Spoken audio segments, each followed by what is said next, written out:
Thanks, everybody, for being here. It's been a year since we were last gathered here, and I think we've made some progress. The President of the United States has made it very clear. Holding Americans is a liability. We're working to change the feeling that it is okay to have hostages, to make it clear that we are going to bring every single American home.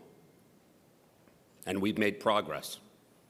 We brought 175 people home, over 100 Americans, others allies in Israel, other places. I see some of you here in the room tonight. But we're not going to stop. We're not going to stop until all Americans are home.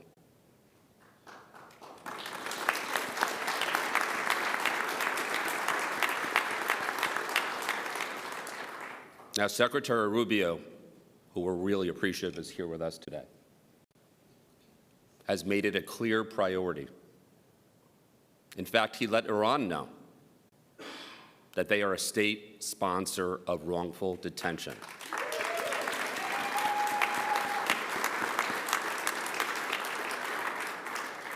And he has put other countries on notice, not just Iran.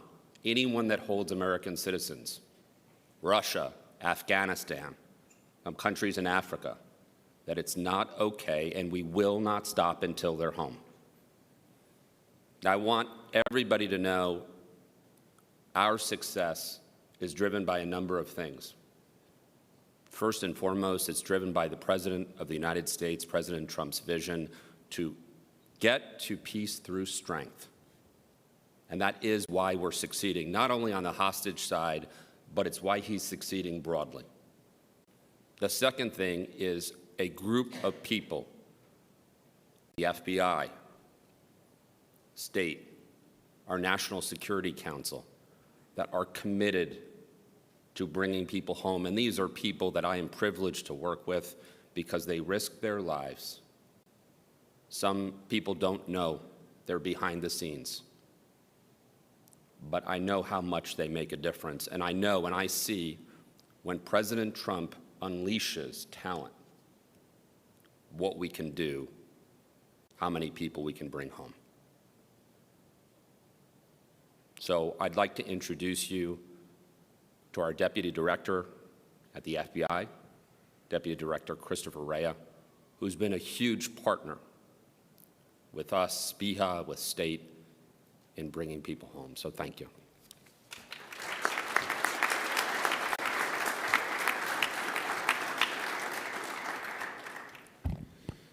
All right, good morning. Thank you, Special Envoy Bowler, and thank you to everyone involved in organizing this important commemoration.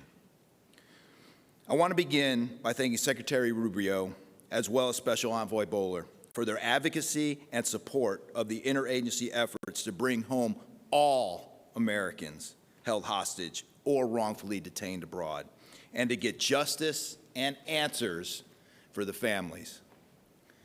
This kind of advocacy is crucial. It keeps the momentum alive and ensures their stories are never forgotten.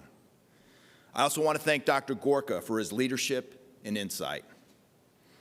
Over the years, the FBI's and the Hostage Recovery Fusion Cell have worked to secure the recovery of many Americans held hostage. But the case of Bob Levenson hits especially close to home. For nearly my entire career, we have been searching for Bob. It is deeply personal to me, and I'm extremely motivated as a Deputy Director of the FBI to bring closure to his family. As most of you know, Bob spent nearly 3 decades in service to our nation, including 22 years as an FBI special agent. Quite simply, he was one of ours. Our evidence suggests that Bob died in captivity in Iran, and he is the longest-held American hostage in U.S. history. Today, unfortunately, marks 19 years since his abduction, and tomorrow the Levenson family should have been celebrating Bob's 78th birthday. The urgency to uncover the facts of Bob's disappearance has never been greater. It would be deeply troubling to reach the 20-year mark without knowing what happened to him. The Levenson family's courage and advocacy have helped fuel years of tireless work by the FBI, the Hostage Recovery Fusion Cell, and our interagency partners who continue to develop new leads and intelligence with the hope of resolving the case before Bob's next birthday. Last year, as most of you saw, we released 5 posters seeking information on those we believe responsible for his kidnapping, detention, and probable death. We have kept this story front and center, and we will never stop. Additionally, we've shared a list of those involved in this crime with our interagency and foreign partners so they can pursue justice if the opportunity arises. I'm deeply grateful to our agents, our employees, our investigative teams, and all the agency partners who have worked so hard to try to bring Bob home. They have not wavered in their pursuit of answers, and they continue to push forward every day. They are fighting not only for Bob and his family, but for the many, far too many, other families facing the same unimaginable circumstances. We will not back down. We will never abandon our own. Our mission is clear: bring our citizens home and ensure those responsible face American justice. Thank you.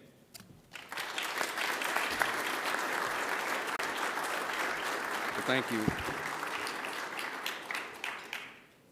Thank you. I want to welcome everyone here to the State Department. I wish it was on a happier occasion, although we do have things to celebrate in terms of Americans that have been returned, but also we remember those who have not returned.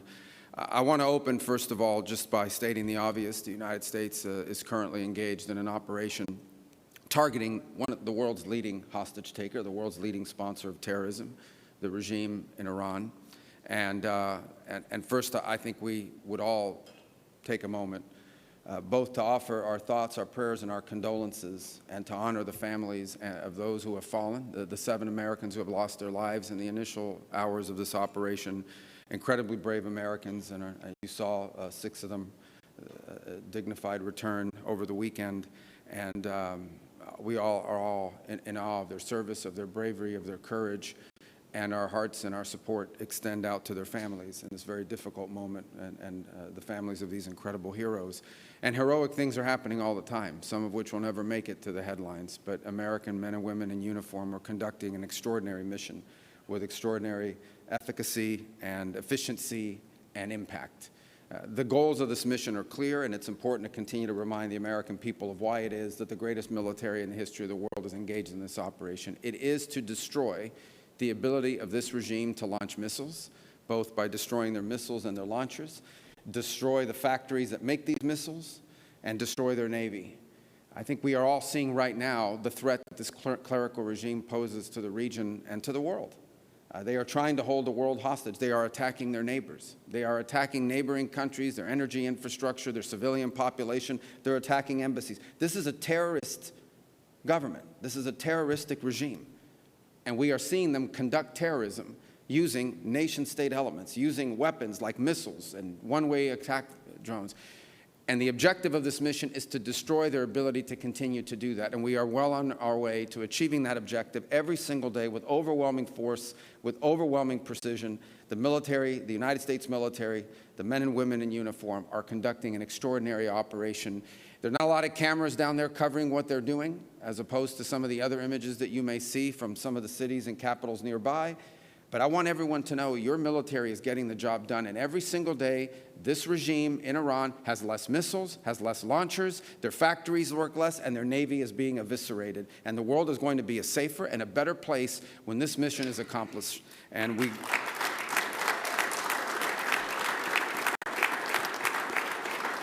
Now, we are here today, obviously, on something that touches right on Iran, but I think, unfortunately, it's not just limited to Iran.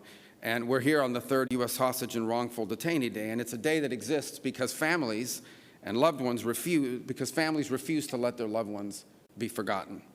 We have this day to celebrate those who returned, to honor those who perished in captivity, and commit to returning those who are still in detention and holding also the perpetrators of this accountable. Last year marked 10 years of what they call SPIHA and the Hostage Recovery Fusion Cell. These were entities that were created with a specific mission of bringing Americans who are justly detained, bringing them home.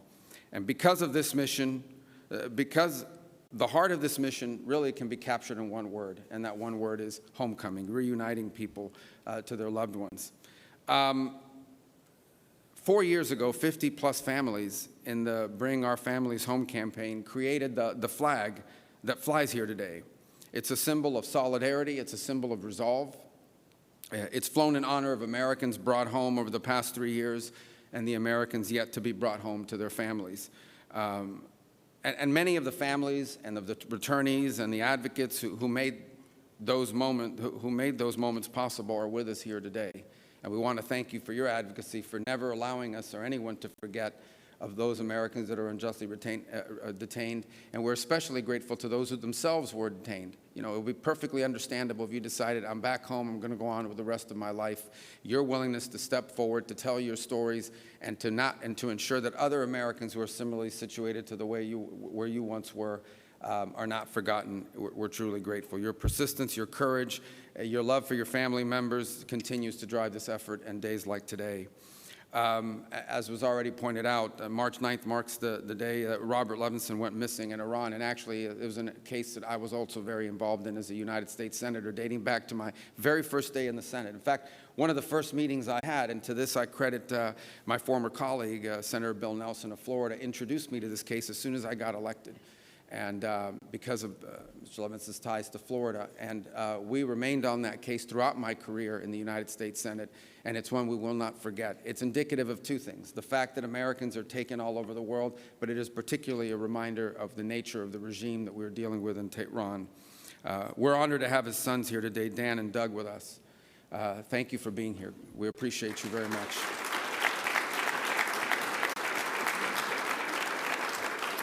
And so today, in recognition of their extraordinary dedication, and really everyone's here, but in particular, we've dedicated the flag flown here today to the Levenson family. And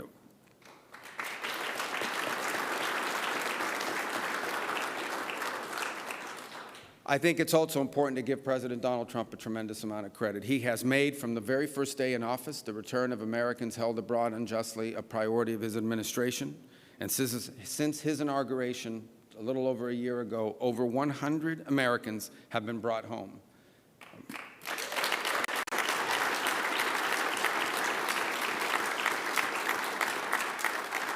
And by the way, here at the State Department, Adam and his team have done long working with our partners in the FBI and really across the interagency have done a phenomenal job in facilitating that, and they deserve a lot of credit as well. But the president isn't just focused on homecomings. He's also focused on ending the cycle of exploitation, of saying enough is enough, of ending the cycle in which Americans are somehow viewed as a valuable commodity that you can grab an American, you can unjustly hold them, and then try to trade them later on for some diplomatic concession or some political concession.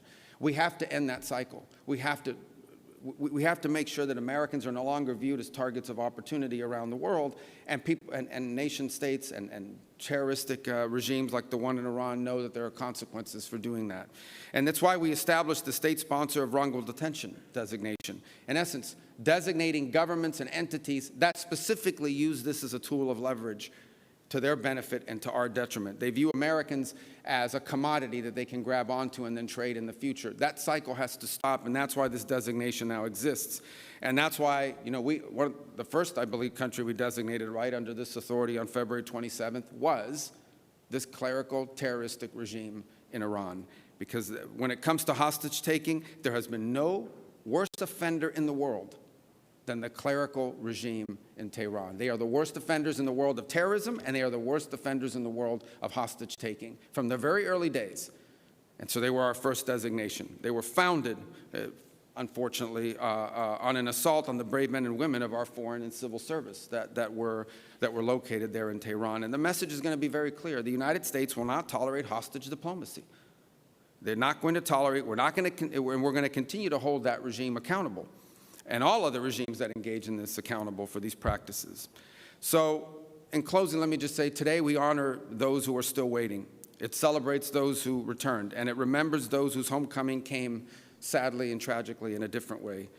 But our mission, even as we remember and honor those from the past, our mission is forward-looking. We believe in homecomings. We work for homecomings. And under the President's leadership, we will not stop until every single unjustly detained American is brought home. Thank you.